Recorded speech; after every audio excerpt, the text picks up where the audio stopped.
Wel, gawn ni droi at Salm 135 ar gyfer ein galwad i addoli heno. Molwch yr arglwydd, molwch enw'r arglwydd, molwch ef, chwi weision yr arglwydd, sy'n sefyll yn hir arglwydd yng nghynteddoedd ein dew. Molwch yr arglwydd oherwydd da yw ef, canwch yw enw oherwydd y mae'n ddymunol. Dewisodd yr arglwydd Jacob iddo'i hunan, ac Israel yn drysor arbennig iddo. Wel, gawn ni ymateb gyda'r emyn a'r garol cyntaf heno, clywch lir nef yn seinio yn un.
Darlleniad ni heno'n dod o lyfr Genesis a phenod 3. Phenod 3 o lyfr Genesis yw'r darlleniad.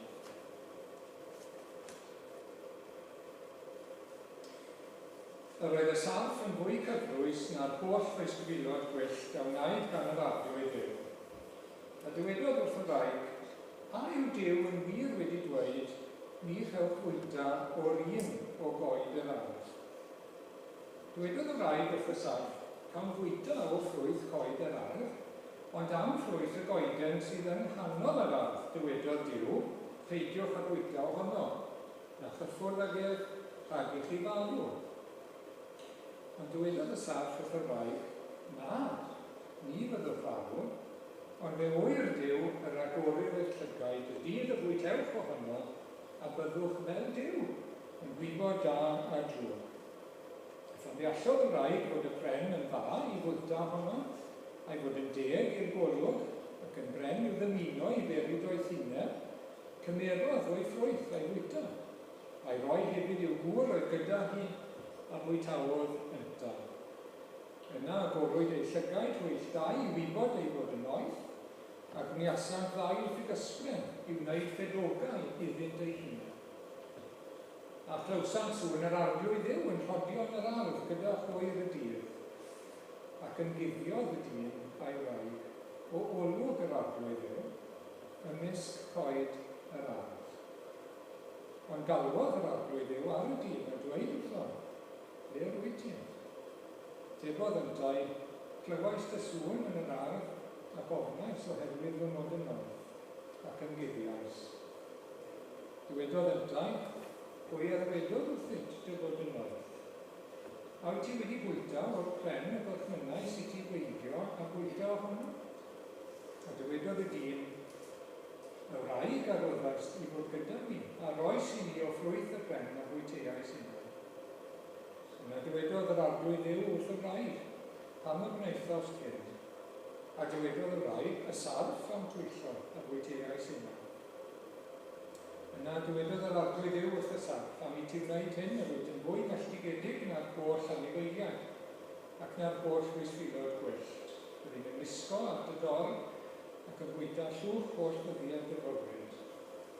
Gosodaf elyniaeth hefyd rhyngo ti a'r wraig, a rhwng dy had di a'i had hithau. Bydd ef yn ysigo dy ben di a chithau'n ysigo a'i sawdl ef. Dywedodd wrth y wraig, byddaf yn amlhau yn ddirfawd dy boen a thwelwyr, mewn poen bydd i geni plant, eto bydd y ddiddiad am dy gŵr, a bydd ef yn llywodraethu arno. Dywedodd wrth addan, am i ti rando ar lais dy wraig a bwyta o'r pren y gorchmynnau sydd ti beidio a bwyta ohono, melltigedig yw'r ddeiar o ddachos. Trwy lafur y bwytau ohoni holl ddyddiau dy fywyd, bydd yn rhoi i ti ddraen ac ysgall a bydd i'n bwyta llysiau gwyllt. Trwy chwys dy wyneb a bydd i'n bwyta bara i gwn i ddychweli'r gwir. Oherwydd ohonodd gymerwyd, llwch wyt ti ac i'r llwch y dychweli. Rhoddodd y dyn i'w wraig yr enw Efa, a mae hi oedd mam pob un ddiw. A gwnaeth yr arglwydd Dduw beislau rhywun i addau wraig a'i gwisgo'n dalent. Yna dywedodd yr arglwydd Dduw, edrychwch yma dyn fel un ohono ni yn gwybod da drwg. Nawr rhaid iddo beidio ag estyn ei lawr a chymryd hefyd o bren y bywyd a bwyta a byw hyd beth. Am hynny anfonodd yr arglwydd Dduw ef allan o arddegau i drin y tir y cymerwyd efo honno.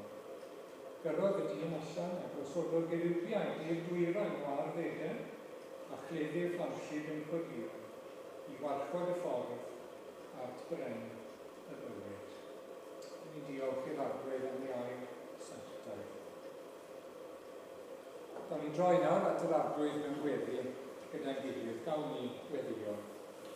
Diolch arglwydd am gael dod eto ger dy bron yn enw yr arglwydd Iesu Grist. A diolch bod ni'n cael dod eto i'th geisio di ac i'th addoli ni, a dod i'th presenoldeb ac i'th gwmni di'n heno yn yr oedfa newydd yma. A dyma yw'r nod o arglwydd yma yw'n disgwyliad i eto heno i gael cymdeithas gyda chi o arglwydd, i gwrdd â chi, i glywed dy lais di, glywed dy air di o arglwydd, yn fwyd i'n henaid ni, i dderbyn o'r mofion gras, i gael cyfle gyda'n gilydd, i goli dy enw di, fel ni wedi gwneud yn barod ar gan o arglwydd, ac i nesau at Dduw. O, diolch arglwydd, diolch am y rhyddid i wneud hynny yn ein gwlad ni. Diolch bod ni dal yn gallu cyfarfod nawr fel hyn, ac i weddio arglwydd y bydd y rhyddid yma'n parhau yn ein gwlad ni. Ni'n meddwl am rai sydd ddim yn gallu cwrdd fel hyn heddi, gymaint ohonyn nhw yn ein byd ni o arglwydd. I ni clywed am lawer yn dod at Iesu Grist yn ei ran. A rhyw grwpiau bach yn cwrdd yn gyfrinachol iawn. A ddim yn para'n hir goffo cael ei gwasgaru a mynd i grŵp arall. Mae mor anodd o diolch bod ni'n gallu dod fel hyn, fel teulu'r eglwys at ein gilydd o arglwydd. A bod ni'n gallu dod gyda'n gilydd i daddoli a bedeisio di, bod ni'n gallu dywasanaethu di wrth fynd ar efengyl hefyd a chyhoeddi'r efengyl yn ein gwlad ni o hyd. Ni'n diolch yn fawr. Helpa ni wneud yn fawr o bob cyfle o arglwydd i fyddhau i'r Comisiwn Mawr, i rannu'r newyddion da o lawenydd mawr. Gyn ni diolch arglwydd am y llawenydd yna gafodd ei gyhoeddi gan yr ymylion wrth y bugeiliad bod ceidwad wedi ei eni yn Ninas Dafydd, sef Crist Meseia yr arglwydd. O, arglwydd diolch bod ti wedi trefnu hyn, hyd yn oed cyn i'r hyn ddigwyddodd, beth i ni wedi darllen amdano fe nawr yn ar Eden. A ni'n rhyfeddu, mae ti hwnt i'n deall i arglwydd, bod ti wedi rhagweld a bod ti wedi trefnu ymlaen llawn ar ein cyfer ni. Ac ni'n diolch bod ni wedi darllen pethau heno yn Genesis penod 3 yn pwynto ymlaen at yr arglwydd Iesu Grist. Had o rai, yr un had na, a bydde'n sigo pen y saff. Ni'n diolch bod hwnna wedi cael ei gyflawni yn yr arglwydd Iesu Grist. O, arglwydd ni'n diolch am y newyddion da, oherwydd mae yna lot o newyddion drwg yn Genesis 3, oherwydd y cwymp, oherwydd beth i gwyddodd wrth i fyddhau i ddew. O, arglwydd ni'n byw gyda lot o'r pethau naw i hyd. Yr afiechydon, marwolaeth, yr ymdeimlad o felltith a'r y greadigaeth o arglwydd. Pethau i ni gweld o ddydd i ddydd nawr yn ein dyddiau ni, yn ein hanes ni o arglwydd. Ac heb sôn am bechod a drygioni sydd yno ni'n hunain ac yn ein plith ni, ac yn ein gwlad ni, ac yn ein byd ni. Ond diolch arglwydd, diolch bod ti wedi trefnu buddugoliaeth dros yr un drwg, dros y diafol yn yr arglwydd Iesu Grist. Diolch bod e wedi ei eni o rai, pa gyfraig a ddath o arglwydd. A bod e wedi dod, a bod e wedi cael ei bigo, wrth gwrs, wrth iddo fe ddioddau o arglwydd, ond bod e wedi sathru pen y saff, ac wedi ennill buddugoliaeth i ni. Diolch o arglwydd, wna fyddaiant i ni, a hyfyd wedi wrth ein pechdodau heno yn Iesu Grist. Diolch bod yna nerth a buddugoliaeth i ni o arglwydd yn erbyn diafol hefyd yn Iesu Grist. Diolch bod ni'n gallu dweud na wrth yna. Diolch bod ni'n gallu dweud wrth fe ei ffoi oddi wrthon ni. A'i wrth sefyll yna. Diolch bod ni'n gallu sefyll yn enw ac yn nerth ar arglwydd Iesu. Ac o arglwydd diolch bod ni yn y frwydr hefyd yn erbyn drygioni yno ac yn erbyn diafol cnawd a byd. O arglwydd i gofyn i ti nerthu ni yn y frwydr. Nerthan yn yr arglwydd Iesu yn ein dyddiau ni. Ac o arglwydd i fi diolch am yr hyn a ddigwyddodd ar y groes, yr hyn rwy'n ni'n cofio yn y Cymru o arglwydd. Diolch bod yna frwydr aruthrol wedi bod rhwng yr un drwg, rhwng y saff a chad o rai.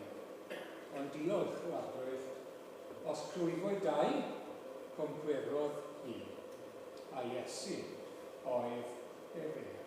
A diolch bod ni'n perthyn i'r concwerwr, bod ni'n perthyn i'r pencampwr wrth perthyn i'r arglwydd Iesu Grist. Diolch am yr atgyfodiad y trydydd dydd i gadarnhau y fuddugoliaeth. Bod y fuddugoliaeth wedi ennill, bod y ffordd yn rhydd at ddew. Bod y drws ar agor i'r deyrnas yn yr arglwydd Iesu. Bod na gynmod na, bod na fywyd na i fwyd yna sy'n dod at o ef, yn edrych arno ef mewn ffydd. Diolch arglwydd bod e'n eirio trosom ni yn y nef nawr, i sicrhau ein buddugoliaeth ni. Diolch bod e yna yn ein cynrychioli ni, bod e yna'n ymwneud drosom ni yn y nef, dydd a nos. I ni ddim yn gallu gweddio dydd a nos, dwi'n gweddio ni ddim mor effeithiol a hynny beth bynnag, ond mae e'n ymwneud drosom ni, dydd a nos. i ni ddyfalbarhau tan y diwedd. O, diolch. A diolch hyn o'n gael troi y golwg at yr arglwydd Iesu unwaith eto. O, rwy'n troi fy ngolwg Iesu da o bobman at y ti. Y meddwl blin y byd a'i glad, y wedd sy'n peth i mi. Gawn ni olwg ar dy wedd di heno, arglwydd. Gawn ni olwg arna ti, arglwydd, heno. Ymwybyddiaeth ohono ti yn ein plith ni. Ymwybyddiaeth yn y bresenoldeb di, arglwydd. Golwg ar dy gariad, golwg ar dy nerth, golwg ar dy fuddugoliaeth. Ac ymaid o fendith yw hynny, a gobaith yn ni o arglwydd, yno ti. Arglwydd i ni yn gyflwyno yn gilydd i ti felly, yn gyflwyno eto y dystiolaeth dros y Nadolig, arglwydd. Diolch bod gyda ni neges i'r rhannu. Diolch bod gyda ni waredwr i'w gymeradwyo. Diolch, arglwydd. Bendithiau'r gwaith, bendithiau'r taflenni gyda mynd allan, bendithiau'r gwasanaeth ar YouTube, pob beth, arglwydd. Dim i ni, ond i ti dy hunan. Byddai'n dangos gogoniant i'r waredwr. Gogoniant yr arglwydd Iesu, gogoniant Duw, sydd wedi cofio amdano ni, sydd wedi meddwl amdano ni, sydd wedi trefnu ar ei cyfer ni. Llwydda waith y deyrnas o arglwydd, llwydda waith yr efengyl, mwyn Iesu Grist. Mwyn yr arglwydd Iesu, iddo fe gael gweld o ffrwyth ei lafur, a cael ei wallu. Iddo fe gan i ogoneddau, yw ogoniad ef ysgleirio yn halonau ac yn mywydau pobl yn cael eu trawsffurfio gan yr efengyl.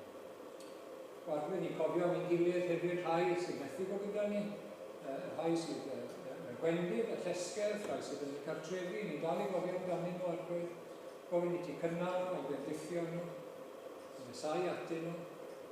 Ni'n cofio am rai sydd wedi colli anwyliad yn ystod y flwyddyn, a'r Nadolig yn dod, mae'n gallu bod amser anodd, gwendithio nhw, arglwydd. Yn gyledda nhw, a bydd yn agos. Ac o, arglwydd, ni'n gofyn i ti nawr i'n harwain ni, ni'n gofyn i ti'n derbyn, ni'n gofyn i ti fadda ni, ni'n gofyn eto i ti'n cadw ni rhag profedigaeth, arglwydd, cadw ni rhag tentasiynau dianna, cadw ni a gwared ni rhag yn un drwg hefyd, arglwydd.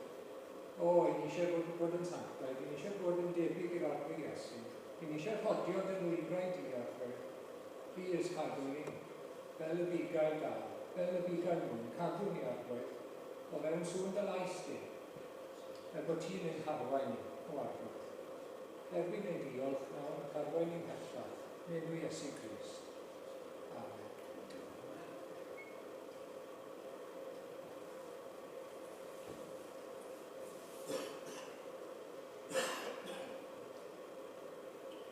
Cael ei droi at yr ail garol sydd gyda ni hyn. I orwedd mewn pleser, oed crewr y byd. Dyna chi linell ar benni hynna yn y fersiwn Cymraeg. I orwedd mewn pleser, oed crewr y byd. The Creator in a manger. Mae'n rhyfeddol yn dod. Felly yw'n lyfio hwnna am wythnos. Y doedd ar ei gyfer yma gwely na ffrid. Y ser oedd yn syllu ar glws safon yma. Yn cysgu yn dawel ar wely o ran.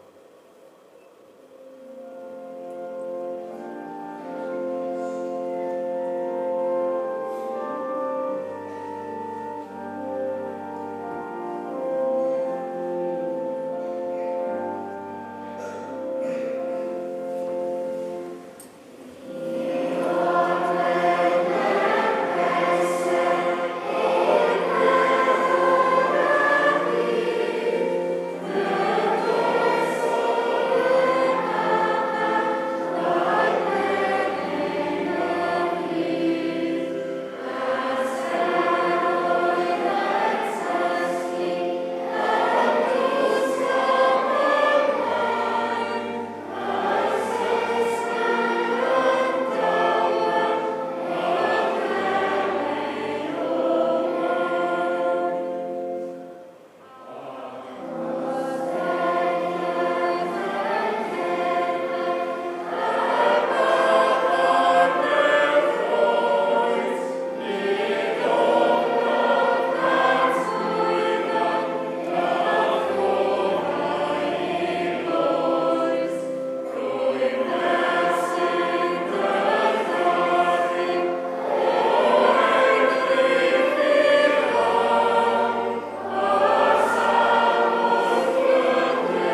Wel, gawn ni droi hyn nôl at llyfr Genesis, pennod 3, ac adnod 11 a 5.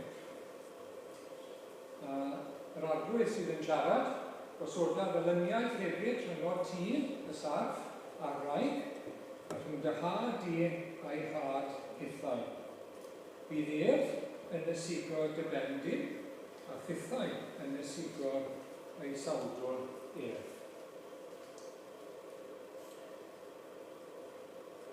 Gallwn ni gael y sleid cyntaf i ddod i fyny. Rwy'ch chi gyd yn gweld am fwyaf yn gwybod pwy yw Mohammed Ali.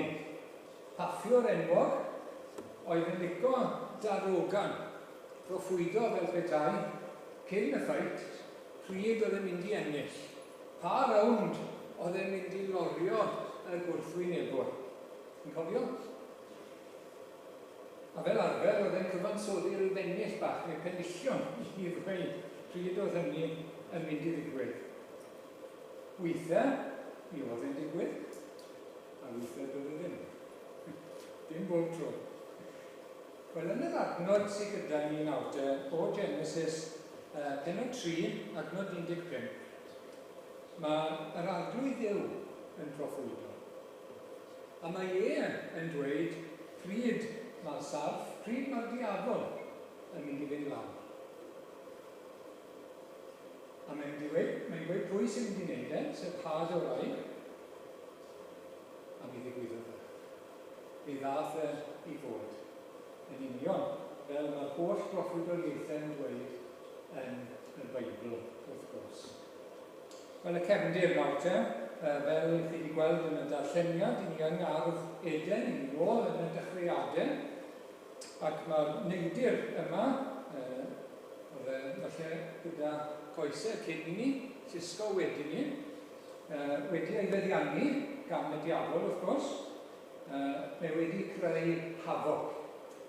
Ac mae'r hafog yna yn dal i'n effeithio ni heddiw.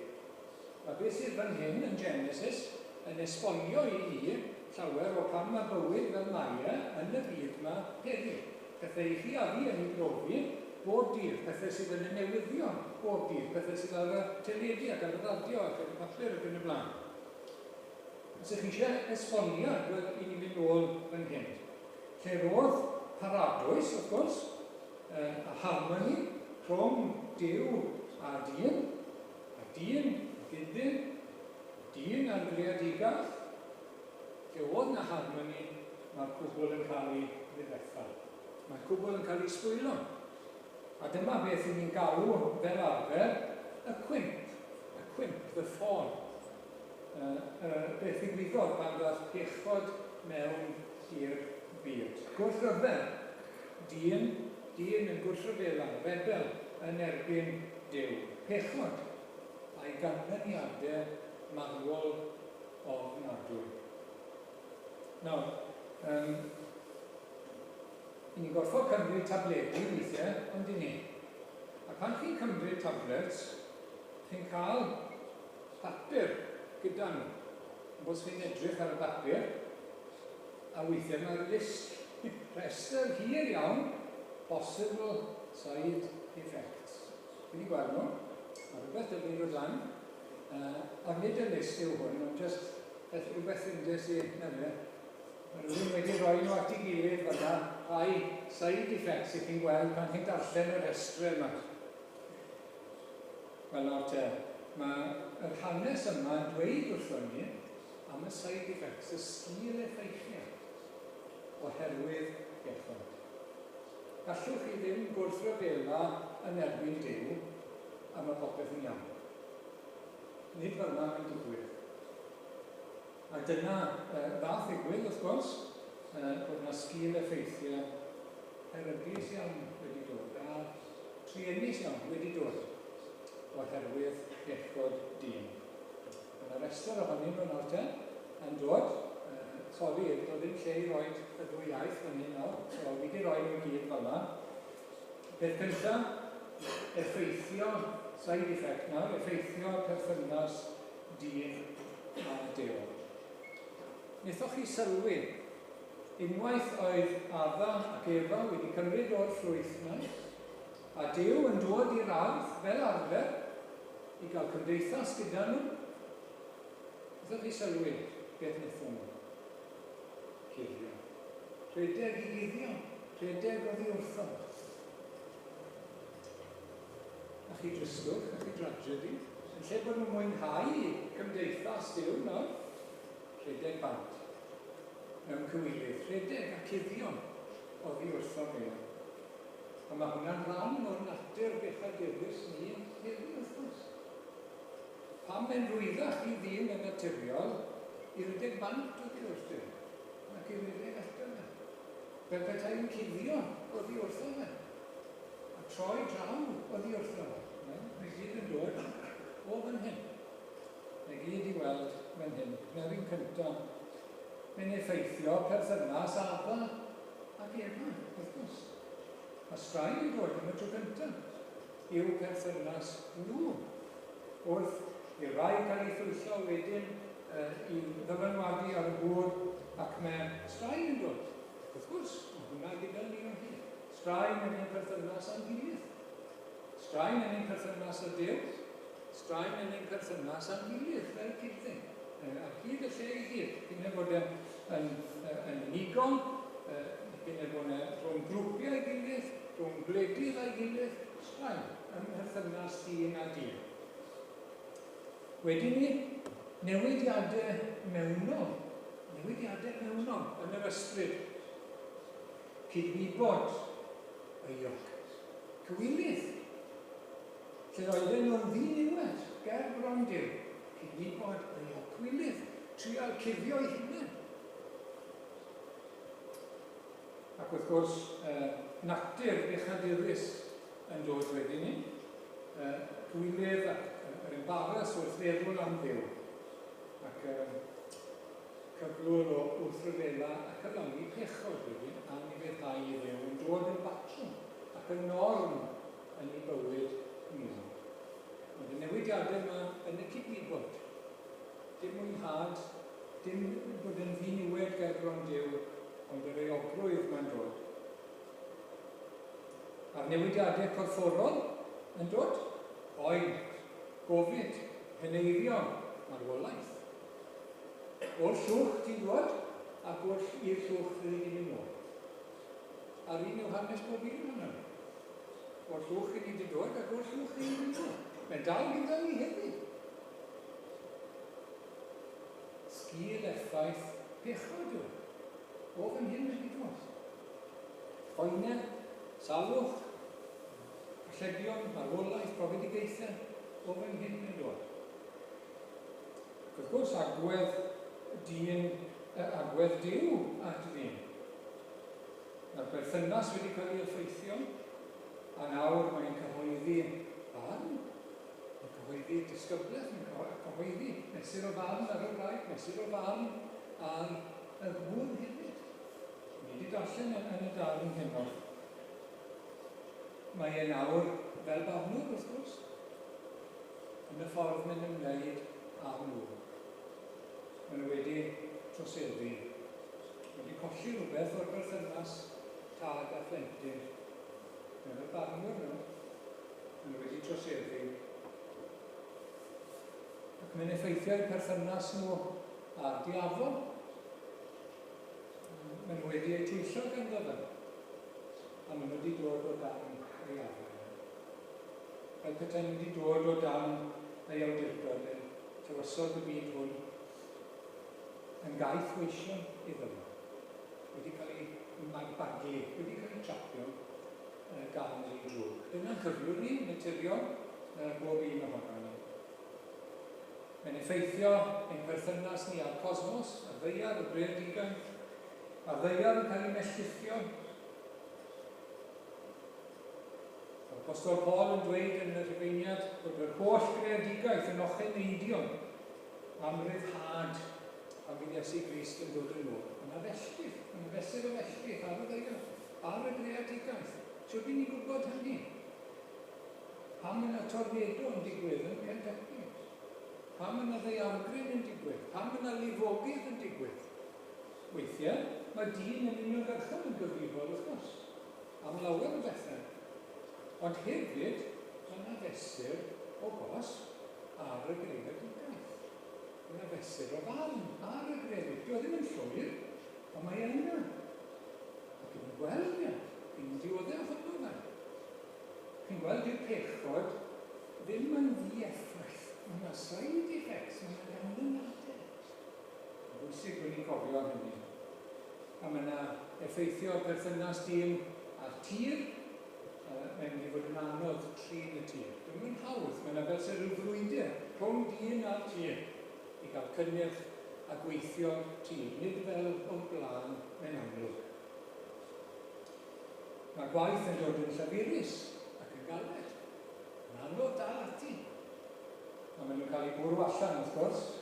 Maen nhw'n colli parabwys, maen nhw'n cael eu bwrw allan o Eden. Mae'n bwysig i ni weld hyn, mae'n bwysig i ni gofio a gweld pam mae dyn, pam mae'r byd fel mae e heddiw. Dyma ni. Mae'n rhaid i fynd nôl i hanes Gardd Eden. Ac mae yna farn yn dod ar y diafol, wrth gwrs. Pan o'i farn yw yr adnod yma. Ac unwaith eto, serch hynny, bod yna farn yn dod ar y diafol, mae wrth gwrs, yn hwnna, mae gobaith. Yn hwnna, mae yna spark o leini. A gobaith i'r ddynoliaeth. Yn yr adnod sydd gyda ni o blaen ni efo. Achos mae Duw yn addo gosod rhywbeth yn ei le.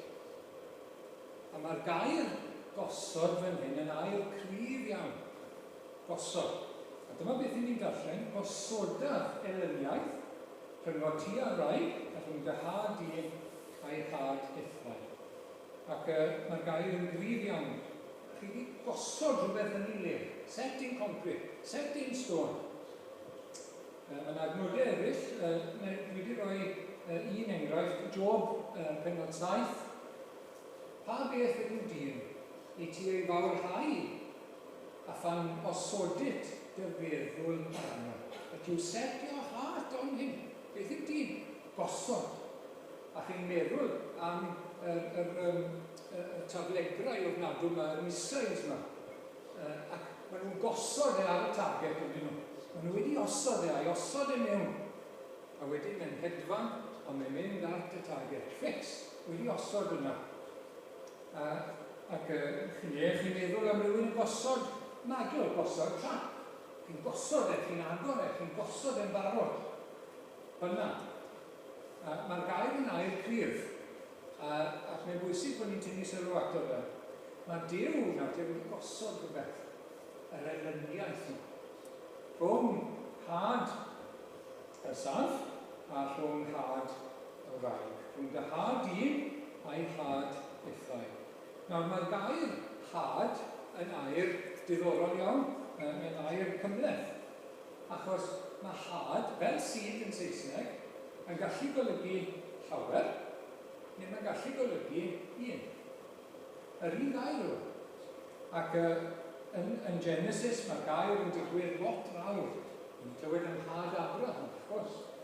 A mae'n dod tua 59 o weithiau yn llyfr Genesis. Mae'n gallu golygu nawr te y lot, disgynyddion, plant, gair hil, neu llinach, neu pobon.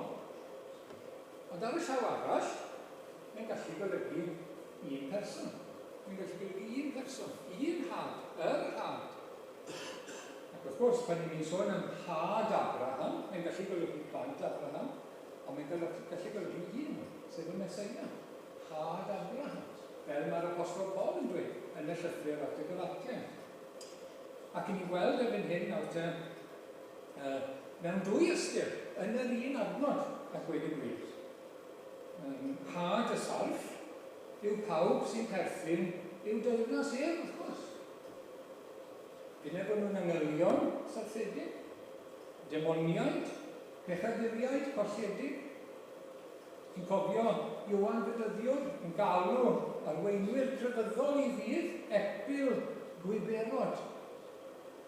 Plant, ysef, epil gwyberod. A Iesu'n dweud bod nhw'n perthyn i'w tad diafol. Mae yna had y diafol, lot ohonyn nhw'n dweud. A hefyd, mewn un ystyr, mae yna had o rai yn lluosog hefyd. Mae yna rhai sydd yn blant i Efan sydd wedi bod yn brwydro, sy'n dal i fod yn brwydro yn erbyn y diafol. Yn i'w plant yw y rhaid, wrth gwrs. Y rhai mae'r arglwydd wedi gwneud rhywbeth yn ei fywyd nhw ac wedi gosod yr elyniaeth yma yn nhw hefyd yn erbyn pechod.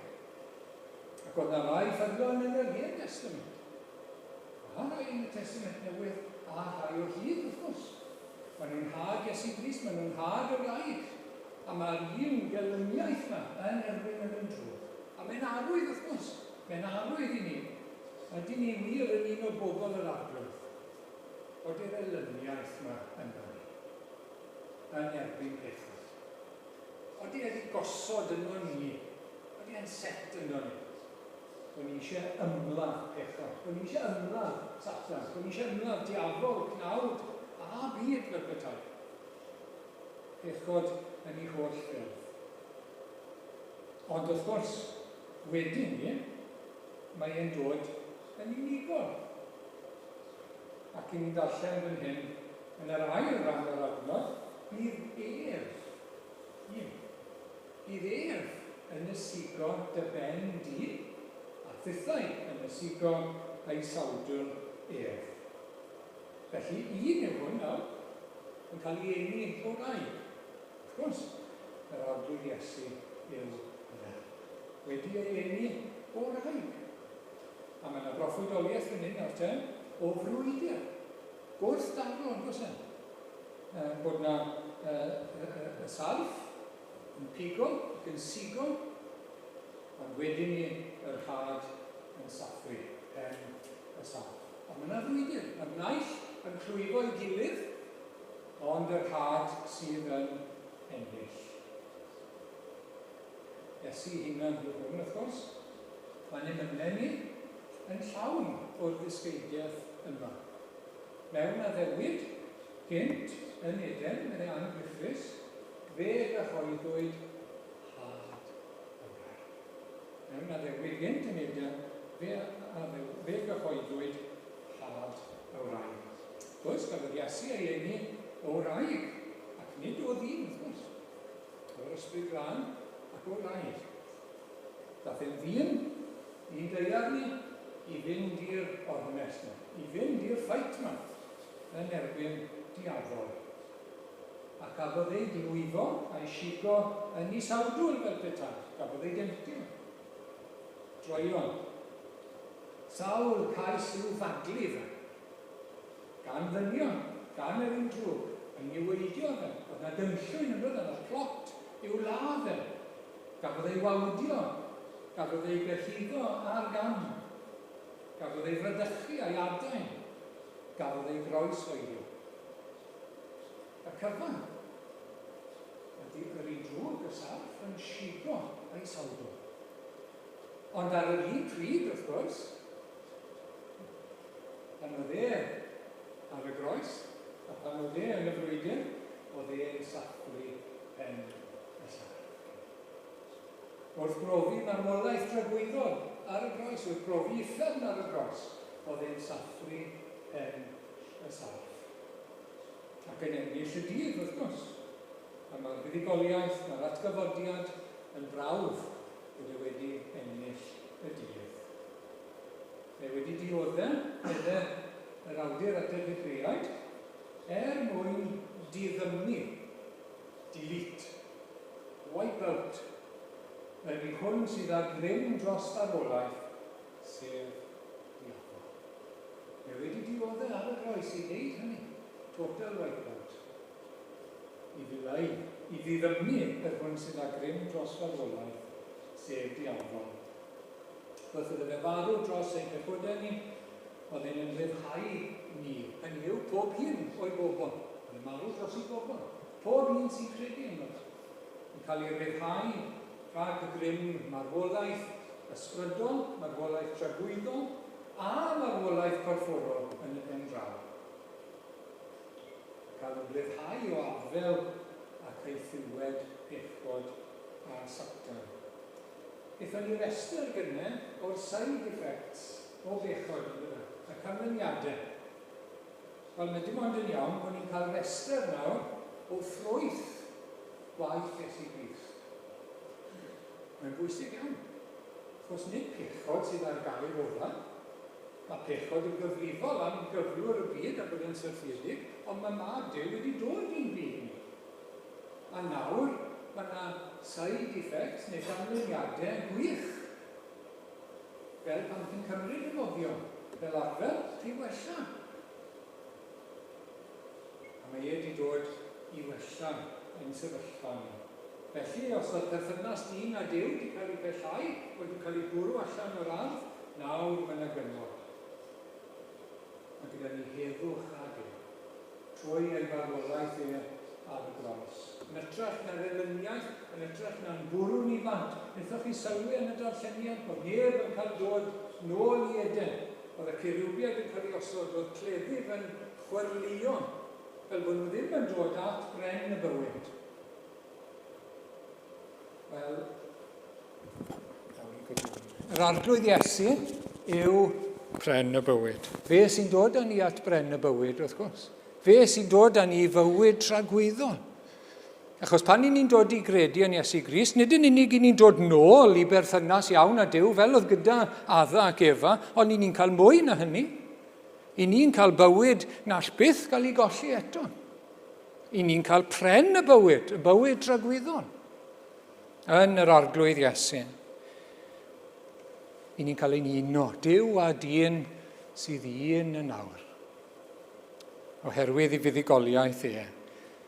Dyna siwr i ni'n gallu mwynhau perthynas gyda Duw yn Iesu Grist.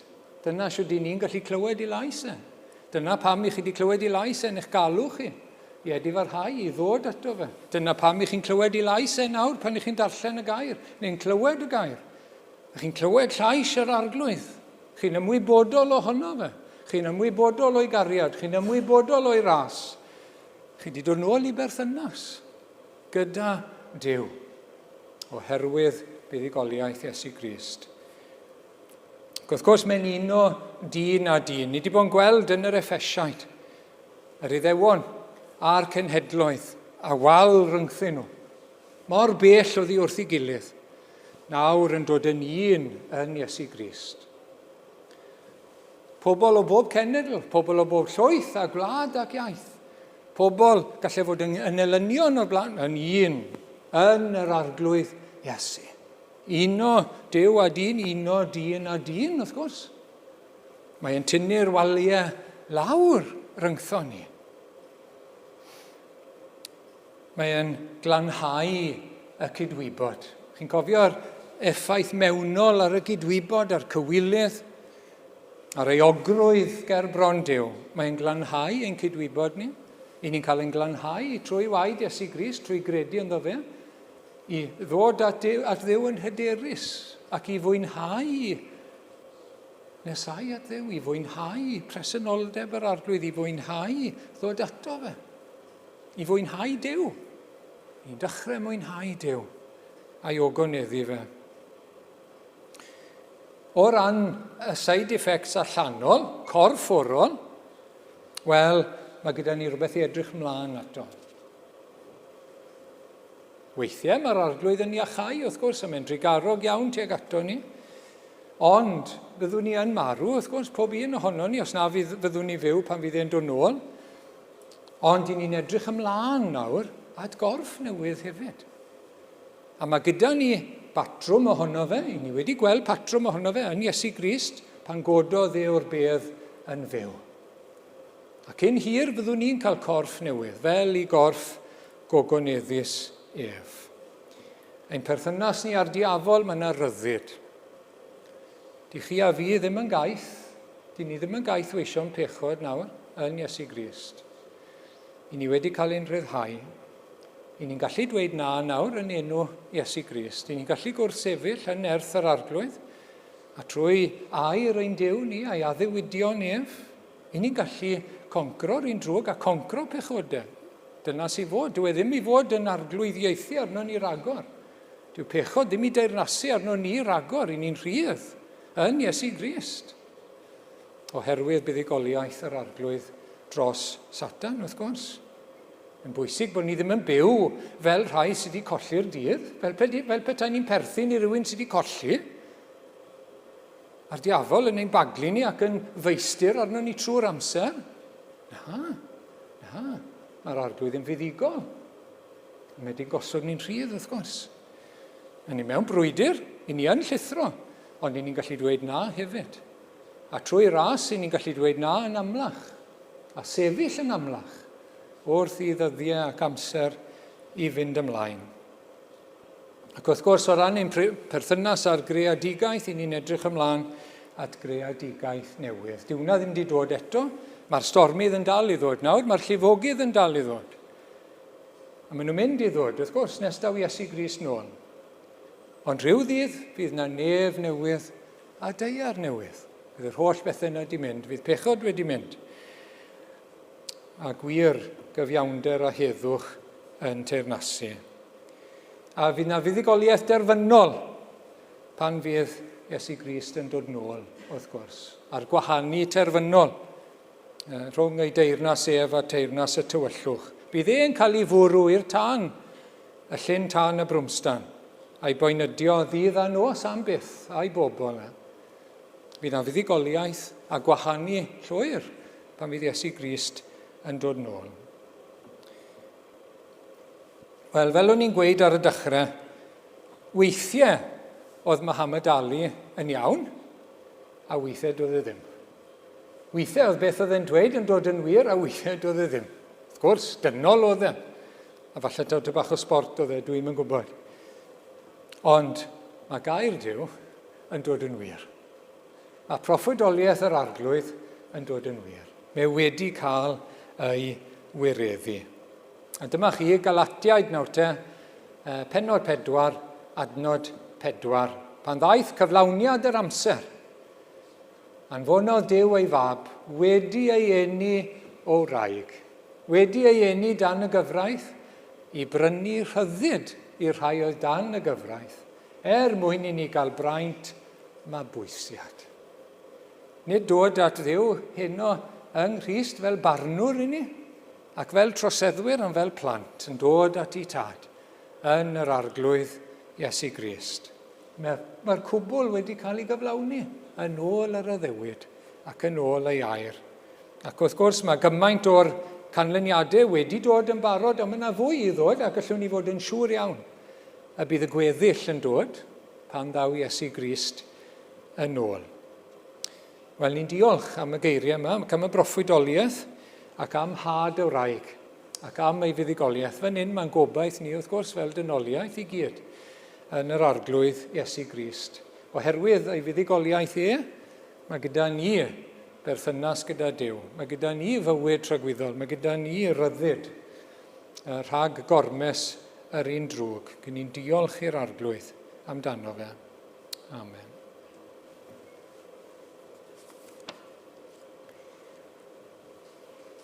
Gewn ni droi at y drydedd garol nawr, gyda'n gilydd draw yn unas Dafydd Frenin yn y beidi isel gwael.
ti o arglwydd am dy air I ni heno. Diolch am yr arglwydd Iesu, diolch am had yr air. Diolch bod ti'n gallu proffwydo hynny o'r dechrau a bod e wedi digwydd, wedi cael ei gyflawni. Wedi cyffesu arglwydd byddwn ni dal yn ein pechodau, dal heb obaith, dal yn haethiwed yr un drwg o arglwydd, ond I bai am had yr air. Ond I bai am yr arglwydd Iesu, o'n i'n ei ganmol ac yn diolch rhugol. Ac o arglwydd bendithio ni nawr wrth I ni ddod at fwrdd y cymun arglwydd. I ni gofio yr hyn am wnaeth drosom ni, wrth iddo fe fynd i'r flwyddyn yn erbyn y saff. Diolch am ein pencampwr, bendigedig byddai enw.